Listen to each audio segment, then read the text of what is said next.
News 24 वेद जनमनाचा। कोल्हापुरातील भवानी मंडप इथल्या निलेश पुरोहित यांनी 2 आठवड्यांपूर्वी ताराबाई पार्कातील डीमार्ट इथं खाद्यपदार्थ खरेदी केले होते। त्यांनी आपल्या मुलीला दुधातून हे खाद्यपदार्थ खाण्यासाठी दिल्यानंतर त्यातील आळ्या दुधावर तरंगू लागल्याचं दिसलं। त्यामुळे पुरोहित कुटुंबियांचा राग अनावर झाला। त्याचवेळी त्यांनी डीमार्ट व्यवस्थापनाला याची कल्पना दिली आणि खाद्यपदार्थ बदलून देण्याची मागणी केली। मात्र संबंधित व्यवस्थापक आणि तिथल्या कर्मचाऱ्यांनी पुरोहित कुटुंबियातील महिलांना वाईट वागणूक दिली। त्यामुळे पुरोहित यांनी महाराष्ट्र नवनिर्माण सेनेचे जिल्हाध्यक्ष राजू दिंडोरले, अभिजित राऊत आणि शहराध्यक्ष प्रसाद पाटील यांच्याशी संपर्क साधला। आज त्यांनी डीमार्ट मध्ये जाऊन संबंधित व्यवस्थापकांना या घटनेचा जाब विचारला। त्यांनाही उद्धट उत्तर मिळाल्याने संतप्त झालेल्या मनसे पदाधिकाऱ्यांनी अळी सापडलेले हे खाद्यपदार्थ व्यवस्थापक आणि कर्मचाऱ्यांना खाण्यास सांगितले। आतापर्यंत बऱ्याच वेळा अशा पद्धतीने खाद्यपदार्थात आळ्या सापडल्याचं निदर्शनास आलंय। संबंधितांवर कठोर कारवाई व्हावी अशी मागणी मनसेकडून करण्यात आली। ग्राहकांशी उद्धट वर्तन करून आणि खराब झालेले खाद्यपदार्थ गळ्यात मारले जात असल्याचा आरोप पुरोहित यांनी केला आहे। या दरम्यान शाहूपुरी पोलीस ठाण्याचे निरीक्षक अजय कुमार सिंदकर, सहाय्यक पोलीस निरीक्षक क्रांती पाटील यांच्यासह पोलीस अधिकारी आणि कर्मचाऱ्यांनी आंदोलकांना शांत करण्याचा प्रयत्न केला। मात्र कोल्हापूरकरांच्या जीवाशी खेळणाऱ्या डीमार्ट प्रशासनाने अर्थपूर्ण घडामोडी करून त्यांना अभय देणाऱ्या अन्न प्रशासनाचा मनसेकडून जाहीर निषेध करण्यात आला। अन्न प्रशासनाचे सहाय्यक आयुक्त टी.एन. शिंगाडे यांना एकेरीवर येत आंदोलकांनी चांगलंच धारेवर धरलं। शिंगाडे यांनी वरिष्ठांना फोन केला। त्या फोनवरून अधिकाऱ्यांशी संपर्क साधत माजी नगरसेवक राजू दिंडोरले आणि शहराध्यक्ष प्रसाद पाटील यांनी हप्ते घेत असल्याचा आरोप केला। अखेर अन्न सुरक्षा अधिकारी जी.एम. कदम, एम.आर. मासाळ, नमुना सहाय्यक शिवाजी तोडकर यांनी सर्व नमुने आणि पंचनामा करून डीमार्टला व्यवसाय बंद करण्याबाबत नोटीस बजावली। दरम्यान खरेदीसाठी आलेल्या शेकडो नागरिकांना डीमार्ट मधून बाहेर जाण्याची विनंती करण्यात आली। यानंतर आंदोलनावर पडदा पडला। यावेळी शहराध्यक्ष अजिंक्य शिंदे, सॅम मुधाळे, राघव सरदेस, यश केंबळे, नितेश गणेशाचार्य, निलेश आसगावकर, यतीन हुरणे यांच्यासह आंदोलन उपस्थित होते।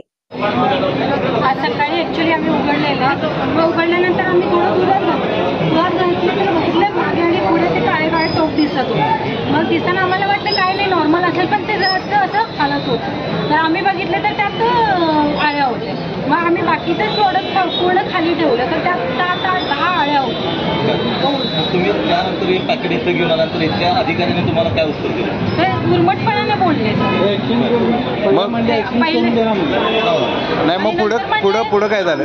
गीता सुपर आमच्या बरोबर होते, तर ते बोलले की ठीक आहे थोडा आळवळ झाले आणि नंतर बदलून द्यायचं तुम्ही ॲक्सेप्ट केले। मग बाकीचं काही नाही। म्हणजे आम्ही बघत होतो की जे बाकीचे कस्टमर होते त्यांचं बरोबर पण ते उर्मटपणानेच बोललो नाही। याबद्दल कोणाकडे तक्रार केली? ते नाही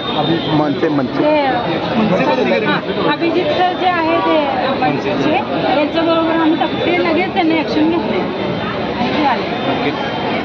या स्वाभिमानी कोल्हापूरच्या जनतेच्या आरोग्याशी खेळ करणाऱ्या या डीमार्टला चपराक देण्यासाठी जिल्हाध्यक्ष राजू दिंडोरले व मी शहराध्यक्ष प्रसाद पाटील या ठिकाणी आमच्या नेतृत्वाखाली महाराष्ट्र नवनिर्माण सेनेच्या सर्व पदाधिकाऱ्यांनी या डीमार्टवरती धडक मोर्चा काढलेला आहे। या ठिकाणी आपण पाहिलं तर या चिमुकलीला या ठिकाणी केलॉग्समध्ये या ठिकाणी आळ्या सापडलेल्या आहेत। या डीमार्टमध्ये गेल्या 6 महिन्यातली ही 4थी घटना आहे। कोल्हापूरकरांच्या जीवाशी हे डीमार्ट वारंवार आरोग्याशी खेळत आहे। त्या डीमार्टला पायताना चपराक देण्यासाठी फूड अँड ड्रग्सच्या शिंदे व कदम सारख्या सर्व अधिकाऱ्यांना या ठिकाणी महाराष्ट्र नवनिर्माण सेनेनं घेराव घातलेला आहे। या ठिकाणी ज्या प्रॉडक्ट्समध्ये आळ्या सापडलेल्या आहेत ते प्रॉडक्ट्स या ठिकाणी फूड अँड ड्रग्सनं जप्त केलेले आहेत। या ठिकाणी आपण बघतोय मागच्या बाजूला डीमार्ट या ठिकाणी सील करण्याची प्रक्रिया सुरू झालेली आहे। डीमार्ट मधल्या सगळ्या ग्राहकांना या ठिकाणी बाहेर काढलं जात आहे व फूड अँड ड्रग्स आणि डीमार्टच्या अधिकाऱ्यांना हे शेवटचं सांगणं आहे की इथून पुढे डीमार्ट मधल्या कुठल्याही प्रोडक्ट मध्ये जर कुठलाही हानिकारक पदार्थ सापडला तर महाराष्ट्र नवनिर्माण सेना डीमार्ट फोडल्याशिवाय राहणार नाही। वेद न्यूज 24 या चॅनलला लाईक, सबस्क्राईब आणि शेअर करायला विसरू नका।